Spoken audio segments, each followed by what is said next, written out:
Oke, Assalamualaikum warahmatullahi wabarakatuh dan selamat pagi dari Amerika Serikat. Di sana malam ya, Pen ya? Malam jam Malam di sana. 10. Selamat malam untuk teman-teman yang di Indonesia. Semoga semuanya ini sudah masuki puasa keberapa di sana, Pen? 25 ya? 24. Besok udah masuk puasa puasa Mungkin keberapa, Pen? ke berapa ya? Iya. Aku nggak hitung. Ya, ya. Mungkin Maaf. besok udah 25 kali Pen di sana ya. Udah masuk puasa ke 25. 25. Semoga puasanya lancar-lancar, diberikan kesehatan sampai Idul Fitri nanti. Dan Amin. ya, yang belum bisa berkumpul dengan keluarga, semoga bisa diberikan kekuatan. Kabar ya, seru awon ya. Yang bisa berkumpul berarti dia punya apa namanya nikmat yang lebih banyak. Oke, hari ini kita Oh. udah punya salah satu narasumber yang cukup berbeda dari narasumber sebelumnya, karena sebelumnya biasanya kita wawancaranya dengan orang-orang yang berkecimpung di dunia pendidikan uh, pada umumnya. Nah, sekarang kita mau bertanya, kita punya salah satu narasumber yang merupakan salah satu tenaga medis di Indonesia, yang merupakan pejuang-pejuang kita saat ini. Terima kasih banyak untuk semua tenaga medis dan salah satunya adalah Penny. Sebelum kita bicara lebih banyak tentang topik hari ini, saya mau Penny, saya panggilnya Penny ya. Perkenalan diri dulu. Silakan, Pen. Oke. Makasih seru awan. Assalamualaikum warahmatullahi wabarakatuh, teman-teman Waalaikumsalam. sekalian.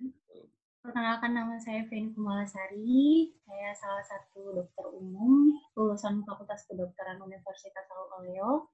Untuk saat ini saya lagi bekerja di salah satu klinik Vaskes tingkat pertama yang ada di Kota Kendari, Sulawesi Tenggara. Terima kasih. Nah, ini Penny tadi panggilnya Serwawan ya. Jadi kayak ketemunya kita sebenarnya kenalnya gimana, Ben? Kenapa bisa dipanggil Serwawan jadinya? Aku kenal sama Serwawan itu, dia itu salah satu guru yang ada di kampus aku dulu. Jadi aku dulu Bener. di Britain, Hmm, ketemu sama Serwawan itu di tingkat 2 ya, Fluence 2 dua, ya, Ser ya, tingkat di dua. Britain. Jadi Iya, ini tahun 2013. 2013. Aduh, 7 tahun yang lalu. Ya, kayak Iya, kebayang jadi tuanya, karena tuanya gimana sekarang, Pen ya? Kalau Penny aja yang udah jadi dokter, waktu itu masih belum kuliah ya, Pen ya? Udah kuliah ya? Pernah? iya, Oh, udah kuliah ya? udah, iya, Jadi udah tahun. tuanya segimana? Jadi Oke, karena dulu panggilnya Serwawan waktu di Britain, jadi sampai sekarang ya panggil Serwawan terus. benar-benar. Nah, jadi sebenarnya saya mau inisiasi apa diskusi ini karena kita ada grup ya, Pen ya, dan orang-orangnya juga ada Oh. beberapa yang kita sering bahas tentang masalah pandemi ini di grup, dan at one point kita langsung stop aja karena anggota-anggota grupnya udah benar-benar nggak usah dibahas lagi karena benar-benar meresahkan kan. Salah satu di Dan grupnya kita kadang, ada yang kadang-kadang bahas benar tetap dibahas sedikit, tapi kayak nggak dikit. panjang-panjangin lagi. Di grup kita juga ada epidemiologis. Gimana sih bilangnya ya? Nyolok Epidemiolog ya, yang ya jadi kayak katanya. kita bisa bahas dari beberapa faktor, tapi nggak pernah serius, jadinya dibawa ke main-main terus. Ujung-ujungnya jadinya main-main aja. Oke, dan saya merasa kenapa diskusi ini tidak dibawa ke hal yang bisa ditonton oleh lebih banyak orang kan. Jadi orang-orang nanti bisa lebih mengetahui tentang bagaimana sebenarnya kita sebagai masyarakat awam harus menangani kasus ini, pandemi ini bersama. Oke, kita langsung ke pertanyaan. Pen, ada berapa pertanyaan yang akan kita tanyakan di sesi kali ini, dan juga nanti ada beberapa pertanyaan dari Instagram yang sudah masuk. Uh, Oke, okay. Kita mau tahu dulu nih, Pen, dari sudut pandang Feni sebagai dokter, itu seberapa serius sebenarnya kasus penyebaran virus COVID-19 saat ini? Udah seberapa serius? Wah, kalau ditanya seberapa serius atau tidak, itu kayaknya udah serius banget ya, Ser ya. Mm-hmm. Soalnya tahap sekarang untuk kasus COVID-19 ini udah ada di tahap pandemi, gitu. Tahap pandemi udah semua beberapa negara udah kena gitu. Jadi Betul. kalau mau dibilang serius ya pasti serius gitu. Mhm. Terlebih lagi banyaknya jumlah positif, pasien yang positif. Belum lagi ada juga banyak juga peningkatan pada kasus pasien-pasien yang positif COVID terus meninggal dunia gitu. Jadi kalau mau dibilang serius ya udah pasti serius dari jenis tahap maupun jumlah. Karena masih banyak orang yang merasa oh ini belum nggak seberapa serius, kayak masih bisa keluar Ya, dan misalnya tidak mematuhi peraturan dari pemerintah sendiri, kayak oh tidak apa-apa, ini tidak terlalu serius dan lain-lain. tuh, Gimana tuh. Ren? Tanggapannya tuh mungkin untuk orang-orang yang beranggapan seperti itu atau masyarakat-masyarakat seperti itu mungkin pada belum mengerti apa tuh pandemi gitu. Padahal kan dari segi sosial media, dari segi apapun itu yang ada, mereka udah dikeluarkan nih kalau COVID-19 ini bahaya banget nih buat masyarakat umum, entah di Indonesia maupun di negara-negara yang lain gitu. Betul Jadi betul. kalau misalnya masih ada beberapa masyarakat yang masih belum mengerti apa efek dan dampak negatif dari COVID-19 ini, ya saya nggak tahu gimana sih cara mereka berusaha untuk berpikir gitu. Jangan emosi dulu ya. Ini Enggak masih. kok. Oke, kita langsung ke pertanyaan berikutnya yang masuk juga dari Instagram, sekaligus mungkin menjawab pertanyaan yang kedua.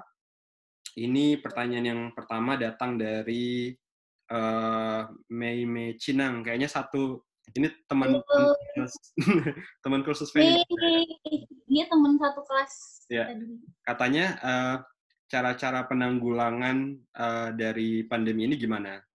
Dan mungkin kita langsung bisa sekaligus menjawab pertanyaan yang kedua, karena kan banyak yang bilang cara penanganannya itu adalah social distancing, kemudian adanya work from home, kita harus kalau misalnya ada apa-apa stay di rumah aja, kemudian ada peraturan dari pemerintah PSBB dan lain-lain. Nah, apakah penanggulangan ini betul-betul penting dan apakah ada tambahan yang mungkin Penny bisa bisa berikan kepada masyarakat-masyarakat di luar sana yang belum tahu? Nah, kalau mengenai tentang penanganan COVID, ya sama seperti yang saya bilang sebelumnya itu sudah sering dikeluarkan ya, mau di sosial media ataupun dari manapun itu. Jadi untuk penanganan COVID-19 itu memang sangat-sangat penting ya, Sir ya, untuk memutus ataupun meminimalisir terjadinya penyebaran yang lebih luas lagi. Terus untuk virus COVID-19 ini. Pertama mungkin benar social distancing tuh. Kenapa social distancing? Social distancing itu kan jadi jarak 1-2 meter dari satu orang ke orang yang lain gitu. Ya, semua orang juga pasti tahu kalau virus itu dia nggak bisa jalan sendiri gitu. Dia pasti bakalan ke host yang satu dan host yang lain itu dilempar atau dibuang tuh sama host yang satu ke host yang lain gitu. Ya penyebarannya itu dia pelemparannya itu melalui ini apa namanya percikan, batu, bersin gitu. Ya, jadi kalau misalnya jarak kita tidak sesuai dengan arahan yang dianjurkan 1-2 meter, terus kita nggak pakai masker, tidak cuci tangan, malah penyebaran baik secara langsung atau droplet dari bersin dan batuk itu, maupun secara tidak langsung dari pegang-pegang sembarang gitu, maka kita mungkin bisa saja untuk tingkat penyebarannya kita itu bisa cepat nyampe ke kita ataupun cepat menular ke orang lain. Gitu. Jadi untuk social distancing, pakai masker, mencuci tangan, stay at home, termasuk PSBB untuk skala yang luas, itu emang benar-benar membantu kita dalam memutus rantai penyebaran virus COVID, meminimalisir juga terjadinya penyebaran yang lebih luas dari host yang satu ke host yang lain. Dan itu semua masyarakat juga melaksanakan untuk penanganan yang kayak gini, cuman beberapa juga masih ada yang agak sedikit belum mengerti. Benar. Jadi hal-hal yang sudah diarahkan oleh pemerintah itu setidaknya sudah mengcover apa saja yang perlu dilakukan ya untuk penanganan COVID ini, kan ya, betul?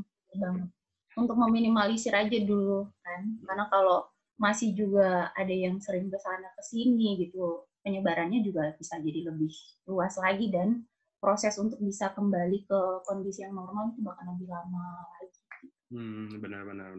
Oke, sembari kita mau jawab pertanyaan yang serius-serius, ini ada beberapa pertanyaan yang agak nyeleneh ya. Katanya, yang pertama tuh katanya dari I am Rizal Syam, katanya titip salam aja sama dokternya. Halo, Ayum siapa? I am Rizal Syam namanya. Cocok. Dari negara mana tuh temen Dari sekolah? Indonesia. Ini salah satu murid saya juga di tempat khusus. Nah, Halo, uh, salam. tuh udah disampaikan salamnya ya. Dan yang kedua, katanya bisa menangani penyakit hati nggak, dokter? Wah, gimana nih Bercanda, ketahuan nih? bercanda. Bercanda ya. Tapi dokter Penny bisa menangani penyakit hati juga ya? Wow, wow, Bagaimana wow. cara penanganan penyakit hati? Kita nggak bahas di sini. Mungkin nanti Gimana ya? kita bahas Kita di mencari teman. Eh, mencari di sesi pasangan. konseling sama yang lebih ahli tentang bagaimana cara menangani penyakit hati. Banyak-banyak nonton ceramah deh ya, Kak. I love Wah, Red Bear ya. Oke, kita kurang-kurangin nonton Korea. jangan jangan banyak nonton film Korea. Oke, kita langsung ke pertanyaan berikutnya nih, Pen. Karena banyak sekarang yang betul-betul udah gelisah ya, anxious dengan keadaan sekarang, dan mungkin kita juga sampai nggak tahu kayak sampai mana, sampai kapan pandemi ini akan berakhir. Jadi saya ingin, mungkin ini jadi pertanyaan banyak orang juga, kalau dari sisi petugas medis nih, dari segi medis, kira-kira prediksi dari pandemi ini berakhir kapan? Dengan situasi yang dilakukan saat ini, atau misalnya dengan skenario orang-orang Indonesia mematuhi semua peraturan yang dianjurkan pemerintah. Wow, berbicara tentang prediksi, Prediksi. nggak ada yang bisa memprediksi pasti. Mungkin beberapa sebelum-sebelumnya pernah tuh kan pemerintah tanggal segini, insya Allah kayak gini-gini nih, corona udah mulai ini. Darurat kesehatan kita udah mulai cabut, kayak gitu. Cuman kalau misalnya nih dari awal, Indonesia sudah kena COVID nih, COVID-19 sudah ada yang positif. Kalau dari awal masyarakat udah mulai mematuhi anjuran-anjuran yang kami berikan kepada mereka, mengikuti anjuran-anjuran dari pemerintah, kemungkinan untuk percepatan ataupun kelangsungan dari COVID-19 yang ada di Indonesia itu bisa lebih cepat berhenti gitu. Cuman kalau misalnya nih ada juga masyarakat masih suka nakal, suka gini, suka kayak gitu, nggak bisa diprediksi tuh jumlahnya tuh kapan kita bisa berhenti gitu. Kalau misalnya nih kita berbicara juga tentang prediksi yang pasti-pasti gitu, Sir. Ya. Bahasanya gini loh, Sir. Kita tuh bisa tahu kapan kapan COVID-19 itu bisa. Your internet connecting isn't. Kalau misalnya, iya, jadi Kedengaran. hilang kedengaran. Kalau misalnya kita mau memastikan, kalau menurut saya pribadi ya, itu kan tiap orang juga pasti punya pemikiran sendiri-sendiri gitu. Tapi kalau misalnya menurut saya pribadi, kapan kita bisa memprediksi COVID-19 itu berakhir, kalau menurut saya kita tuh harus memastikan dulu jumlah pasien yang positif itu ada berapa gitu. Kalau misalnya kita berpikir nih, kan udah jelas tuh datanya kan, tiap hari di Indonesia itu ada sekitar berapa ratus, ada berapa gini gitu. Nah, misal nih di Indonesia nih jumlahnya misalnya ada 400 yang positif. Kalau menurut saya pribadi nih 400 ini belum semuanya, belum semua yang bisa diprediksi gitu kan, belum semua yang real, belum semua data real. 400 ini kan berarti jumlah yang udah diperiksa nih lewat laboratorium, semuanya udah positif. Nah, ini 400 ini udah positif, tapi menurut saya 400 ini hanya segelintir kecilnya aja dari beratus-ratus yang bisa diprediksi gitu. Bisa aja mungkin 600, bisa aja mungkin 700, bisa aja mungkin 800 gitu. Sisanya itu mungkin nggak diprediksi gitu, nggak real datanya gitu kan. Jadi kalau misalnya mau dibilang data real kitanya aja itu masih nggak ada gitu. Ya, masih sekian persen ya dari data real yang terjadi di lapangan. Iya, apalagi kalau misalnya kita bakalan memprediksi ini corona kapan berakhir gitu. Jadi misalnya besok juga belum ada jawaban pasti ya kalau dari sisi medis. Kalau saya yang ditanya gitu kan, kalau saya yang ditanya versi saya, ya, betul. Beberapa juga mungkin ada kan, misalnya kayak Ya. mungkin tanggal segini nih, kayak pemerintah ini tanggal segini nih kemungkinan bisa berakhir gitu. Tapi kalau saya sebagai pengamat medis, kayaknya nggak bisa diprediksi bakalan kapan berakhir. Betul. Tergantung dari bagaimana kerjasama dari masyarakat juga ya. Bagaimana Nah, cara masyarakat menangani. bener. Iya. Kalau misalnya udah ada data real, misalnya nih, sehari 1.000, kita kan belum nyampe ke titik yang puncak gitu kan? Ya di Sulawesi Tenggara sendiri. Apalagi kalau di Sulawesi Tenggara. Mm-hmm. Nih di Sulawesi Tenggara lagi naik-naiknya juga nih kurvanya nih. Gitu. Lagi naik daun. Lagi naik daun. Kalau misalnya udah ada data real yang pasti-pasti, ibaratnya semua masyarakat Indonesia nih di tes apa segala macam positif, ya kemungkinan kita bisa memprediksi kapan bisa selesai. Tapi jadinya nggak ada yang tahu ya, karena semuanya juga ini jadi dilema juga karena kayak kelihatannya banyak misalnya udah ada yang kena simptom nih, Pen. Ya. Mereka kayak takut buat dokter gitu. kan? Karena kayak banyak persepsi dari masyarakat kalau kena virus tuh, kalau kena corona itu udah kayak dijauhin semuanya kayak. Nah, bener tuh. Takut. Padahal kan itu bukan air. Mungkin bisa di-share nih, kayak kenapa sih kayak misalnya kerjasama untuk masyarakat dari masyarakat sekitar, kalau misalnya ada yang kena COVID itu nggak perlu terlalu menjauhi dan gimana gitu kan? Mungkin bisa di-share informasinya, karena kayak banyak yang takut nih, misalnya tetangganya ada yang positif COVID kan, itu kayak udah bener-bener dijadiin sebagai kayak diapain gitu. Kalau dijauhi mungkin bahasanya bukan dijauhi, di social distancing gitu kan. Social distancing ya, benar. Cuman kalau misalnya dibilang gimana ya caranya supaya bisa masyarakat mau gitu mendengar atau apa, susah Ya, pemikiran orang tuh beda-beda. Benar. Saya aja tiap hari tuh ketemu pasien ya, curhat. Ketemu pasien nih, Bu atau Bapak ya, kayak gitu. Ini kalau kayak gini nih kemungkinan bakalan harus direpit nih, kayak gitu. Itu langsung mukanya kayak, hah?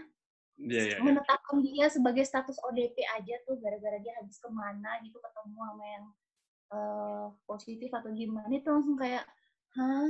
OTG aja itu langsung, kan saya nggak batuk, kan saya nggak pil, kok bisa Dok harus disuruh karantina mandiri dulu di rumah 14 hari gitu. Susah benar-benar. Jadi intinya lebih sebagai masyarakat mungkin kita lebih baik mencegah daripada mengobati ya. Jadi kayak daripada kita nanti kalau kita tidak mau kemudian diklasifikasikan sebagai ODP, ya kita harus mencegah bagaimana supaya kita tidak menjadi ODP pada nantinya. Misalnya kayak tetap melakukan social distancing, stay at home dan lain-lain. Iya. Terima kasih nih. Ya, kita mau ke pertanyaan berikutnya, ini agak panjang nih. Jadi pertanyaannya dari sisi tenaga medis nih.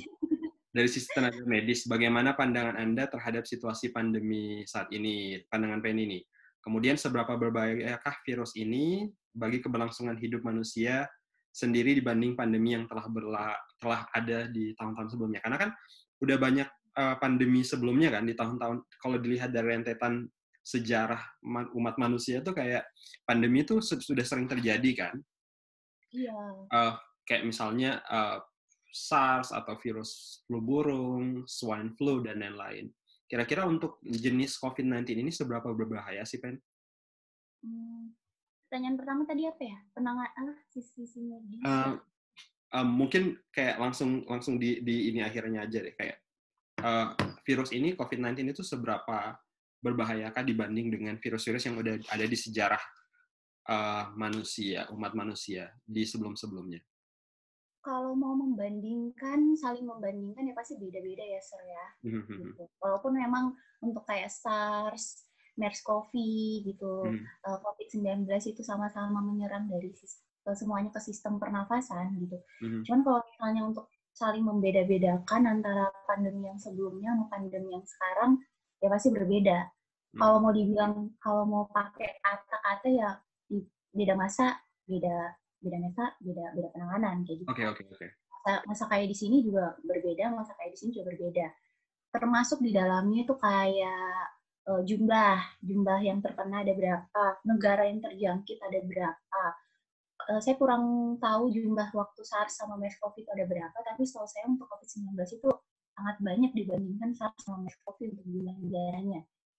Termasuk juga penanganannya itu pasti berbeda sekali. Untuk yang pandemi yang sekarang mungkin saya baru merasakan yang benar-benar pandemi dibandingin yang dulu-dulu gitu. Mungkin kalau yang dulu-dulu kan mungkin masih kurang mengerti gitu kan, apa pentingnya kayak gitu, apa pentingnya SARS itu apa, MERS itu apa gitu. Karena mungkin pada zaman dulu mungkin masih muda atau gimana, masih belum tahu tentang kesehatan itu kayak gimana gitu. Tapi kalau untuk dibandingin sama sekarang itu benar-benar berbeda sekali dari yang sebelum-sebelumnya yang saya baca-baca gitu. Termasuk juga gimana caranya para masyarakat maupun dari kami tim medis itu menanggapi COVID-19 atau pandemi yang sekarang gitu. Apalagi kalau misalnya kita mau menganggap COVID ini tuh gimana sekali ya dibandingin sama yang dulu-dulu tuh pasti kayak wah sekali gitu kalau mau dibanding-bandingin sama yang dulu-dulu. Apalagi kalau sekarang kan saya yang langsung bekerja, yang turun langsung nih ke penanganan kesehatan untuk COVID-19. Jadi kayak butuh bantuan juga sih sebenarnya kepada masyarakat maupun yang lain-lainnya, karena nggak bisa hanya petugas medis aja nih yang berjuang untuk menghadapi pandemi yang sekarang gitu. Mesti juga ada bantuan dari masyarakat, ada juga bantuan dari pemerintah gitu, Sir. Oke. Wah, sebenarnya saya langsung muncul tiba-tiba satu pertanyaan, tapi waktunya udah molor banget. Mungkin satu pertanyaan singkat sebelum kita ke pertanyaan terakhir. Ini kan lagi ada peraturan baru nih yang dibuat oleh pemerintah yang kemudian membuka jalur penerbangan domestik. Jadi kayak berubah kan, sebelumnya katanya mau dilakukan pada tanggal 1 Juni, jadi penyebarannya nanti di flatten the curve gitu, kemudian baru dibuka tanggal 1 Juni, dan tiba-tiba sekarang kan di SUTA, di Soekarno-Hatta, di Bandara Soekarno-Hatta itu benar-benar banyak orang yang sampai tidak memenuhi social distancing yang diberlakukan oleh pemerintah. Kira-kira pendapat Penny dari petugas medis, dari sisi medis nih gimana?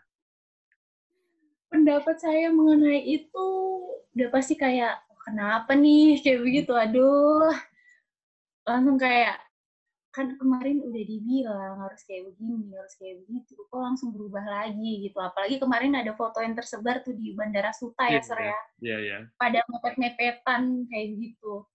Ini langsung muncul pertanyaan, kayaknya saya ingat pertanyaan pertamanya kita itu, gimana caranya kita menanggapi COVID-19 gitu kan. Iya, betul.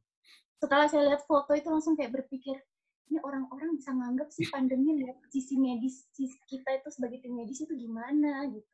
Mereka nggak ngehargain kita atau gimana kayak gitu. Ya mungkin ya kayak misalnya ya ada kepentingan apa mereka terus gimana kayak gitu. Cuman kalau untuk lihat gimana mereka sebelum-sebelumnya yang saling mendukung, saling menguatkan kita sebagai tim medis gitu kan, terus tiba-tiba melihat mereka langsung berubah aliran lagi menjadi, loh kok social distancing-nya jadi nggak ada, kok pada nggak pakai masker. Langsung kayak, kalian ngehargain kita sih, kalian ngehargain kita lagi nggak sih sebagai petugas medis gitu. Kalian pengen keberlangsungan hidup yang seperti bagaimana lagi gitu. Sedangkan kalian aja tidak menghargai keberlangsungan hidup kalian sendiri gitu. Wah, iya, benar. Iya, saya kan ini tuh pandemi, Sir. Pandemi itu beda kayak kejadian luar biasa, beda kayak endemi, beda kayak pandemi gitu. Beda kayak epidemik gitu yang skalanya mungkin lebih fokus, lebih kecil gitu daripada pandemi. Gitu. Kalau misalnya sampai ke pandemi kayak begini, terus ibaratnya, wah ini COVID-19 nih, pemeran utamanya nih tim medis nih, udah mereka kan garda-garda terdepan nih, udah kayak dibikin-bikinin kayak stick kayak Marvel gitu kan, Avenger wah muncul tuh dokter-dokter, petugas laboratorium, perawat-perawat gitu. Cuman kalau misalnya untuk urusan pandemi, Sir, itu bukan tugas tim medis lagi gitu. Pemeran utamanya itu bukan cuma tim medis lagi. Garda terdepan itu bukan cuma tim medis lagi gitu. Masyarakat semuanya kita udah bakalan jadi garda terdepan gitu. Jadi kalau misalnya hanya segelintir orang aja yang mengerti tentang pandemi, hanya tim medis aja yang mengerti tentang pandemi, sedangkan masyarakat yang lain nggak mengerti tentang pandemi, Percaya deh, pandemi ini bakalan lebih lama lagi daripada yang sebelumnya. Betul sekali. Gitu sih. Jadi ini jadi poin penting sekali ya, karena banyak yang Iya. bilang kayak, oh tim medis adalah garda terdepan, tapi ternyata untuk Iya. pandemi ini kita semua menjadi garda terdepan untuk Iya benar. melawan pandemi ini ya, Pen ya. Jadi semua harus Oh, kerjasama, semua pihak harus kerjasama untuk kemudian bisa flatten the curve atau bisa menyelesaikan pandemi ini dan dengan kita semua dalam keadaan sehat ya. Anyway, iya. Amin. amin. Dan pertanyaan terakhir nih, kan waktunya udah hampir 30 menit, jadi panjang. Semoga kalau agak kepanjangan nanti kita potong jadi 2 part jadinya. Nah, untuk pertanyaan terakhir, masih ada satu pertanyaan di Instagram. Ya. Oke. Oke. Ya, jadi pertanyaan terakhir di Instagram itu, ini dari Savitri Irma, karena amanah, Pen ya. Jadi kalau ada yang bertanya, harus ditanyakan ke dokter nih. Seberapa akurat PCR atau rapid test result itu, Bu Dokter? Apa PCR rapid gitu kan? Iya, PCR atau rapid test / rapid test. Iya. Sekarang sih yang lebih cepat ataupun yang lebih dimudahkan itu yang rapid test gitu, kan? Karena lebih gampang gitu, semua orang juga bisa gitu. Cuman untuk akuratnya ya pasti akurat gitu, karena untuk bisa mendiagnosis suatu COVID-19 ya kita memerlukan pemeriksaan-pemeriksaan yang telah kita lakukan sebelumnya tuh kayak rapid, PCR gitu. Sensitivitas rapid test juga bagus. Jadi biasanya kalau untuk ibaratnya men-screening gitu, kalau misalnya kalau rapid test itu kita nggak bisa menentukan dia positif atau enggak gitu. Jadi penilaian untuk rapid test itu reaktif sama non reaktif gitu. Kalau misalnya dia reaktif, pada saat pemeriksaan pertama, jadi kita langsung menyarankan dia untuk dilakukan pemeriksaan swab untuk dinilai apakah positif atau negatif. Itu di rumah sakit yang telah ditentukan, rumah sakit rujukan COVID. Tapi kalau misalnya hasil rapid test-nya itu non-reaktif, ya bukan berarti kalau misalnya udah negatif, enggak dong. Itu bakalan kita periksa lagi 7-10 hari kemudian. Gitu. Kalau misalnya udah non-reaktif, ya. Jadi 2 kali pemeriksaan untuk rapid. Jadi kalau misalnya pemeriksaan keduanya udah non-reaktif, jadi bukan berarti juga kalau misalnya kita tuh bakalan negatif sampai seterus-terusnya gitu. Tergantung juga dari sistem imunitasnya juga kita. Gitu. Dari kita, Tapi kalau benar-benar. mau dibilang akurat ya pasti itu sebagai untuk saat ini sebagai diagnostik untuk COVID-19. Karena masih berkembang juga kan COVID-19 ini. Betul. Karena terus ini ya, kayak dia terus berevolusi virusnya. Jadi kayak kita juga nggak tahu. Hal yang bisa kita lakukan adalah tadi yang beberapa hal yang udah dikasih tahu tadi sama Dokter Penny. Nah, menarik sekali juga tadi, Pen ya. Jadi kayak meskipun udah di rapid test dan hasilnya non reaktif sebanyak 2 kali bahkan, itu kita nggak tahu apakah misalnya virusnya itu ada berdasarkan dari sistem imun kita. Jadi kayak walaupun nanti udah dites, ternyata non reaktif, kita harus tetap melakukan semua peraturan-peraturan yang diberikan oleh pemerintah dan juga tim medis, kayak misalnya social distancing, tetap cuci tangan dan lain-lain ya. Ya terus itu juga bukan berarti kalau misalnya yang saya bilang tadi, kalau rapidnya non reaktif bukan berarti juga kita negatif, enggak. Rapid testnya reaktif juga bukan berarti kita positif. Benar. Jadi ini jadi pengetahuan baru untuk rapid test itu harus 2 kali ya guys ya. Harus 2 kali. Jangan 1 kali doang, 2 kali. Benar. Oke. Jadi nanti untuk teman-teman misalnya yang akan ada pengalaman atau misalnya tiba-tiba ada pengalaman rapid test, ini jadi informasi yang penting untuk teman-teman. Nah, pertanyaan terakhir akhirnya. Oke. Tips singkat nih untuk masyarakat Indonesia dalam penanganan COVID-19 ini. Mungkin di luar yang sudah diberitahukan oleh masyarakat secara luas, kira-kira atau mungkin misalnya Penny bisa meng-highlight lagi tentang tips-tips ini kepada masyarakat. Ya kan? Pertama pasti pakai masker kan, pakai masker kain untuk yang non medis, cuci tangan, kalau misalnya habis memegang sesuatu gitu, tetap social distancing, jaga jarak kan, stay at home kalau misalnya nggak ada keperluan untuk yang lain-lain, mending di rumah aja. gitu. Bukber tidak Terus, ini ya, tidak masuk ke dalam kepentingan ya, Pen? ya kalau misalnya nggak penting-penting amat gitu. Kalau misalnya hanya sekedar untuk beli pulsa atau beli kuota untuk nelpon pacar ya ini ada Ya. apa?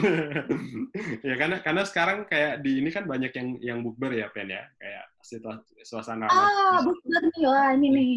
ingin bukber sama teman-teman. Iya, sabar-sabar dulu ya guys ya. Ya. Bukan berarti kita nggak bukber, kita langsung kayak sombong sama teman, enggak.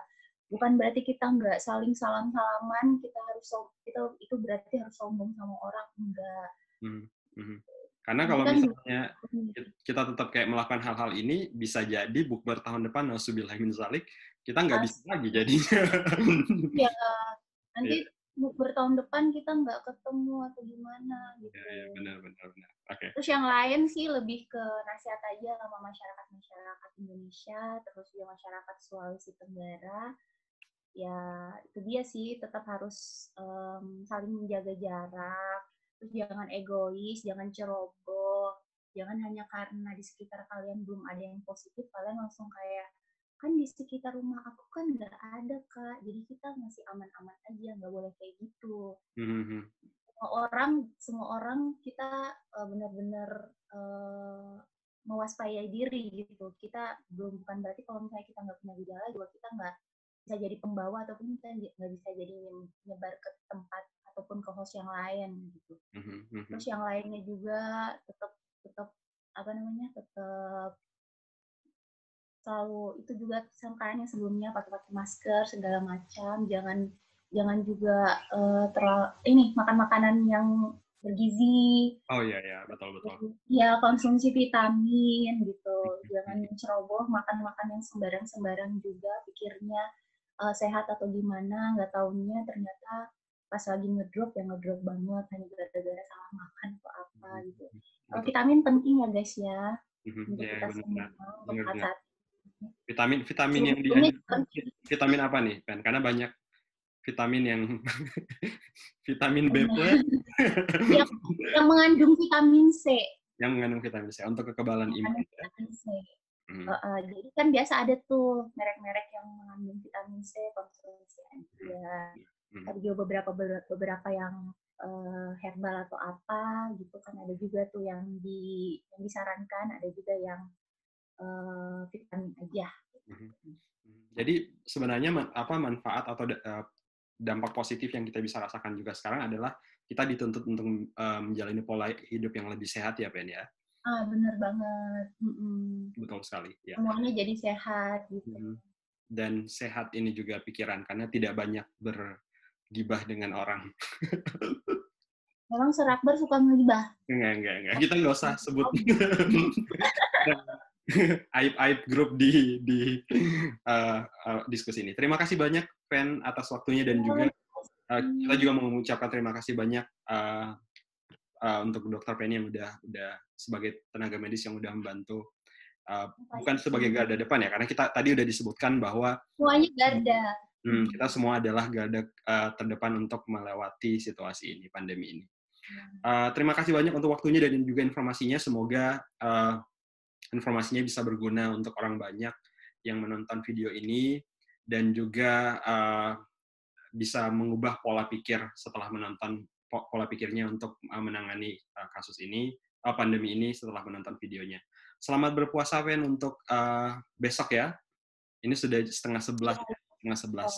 Ya. Terwawan baru puasa. Ini lagi puasa, jadi kayak ingin melakukan hal-hal bermanfaat. Alhamdulillah. Kalau udah buka puasa bermanfaat tidak? Tetap bermanfaat juga kalau dinonton nanti sama orang banyak ya. Semoga kalau dinonton bisa dapat informasi yang positif. Ya, untuk teman-teman di Kendari dan juga di Indonesia yang sedang berpuasa saat ini, yang sedang menonton, selamat berpuasa, semoga diberikan kesehatan dan diberikan amanah lagi untuk bisa melaksanakan puasa di tahun-tahun ke depan. Makanya kita harus tetap melakukan anjuran dari semua tim medis dan pemerintah ya, Pen ya, itu penting. Siap. Oke, sehat selalu. Terima kasih banyak. Assalamualaikum warahmatullahi wabarakatuh. Jangan lupa subscribe. Oke.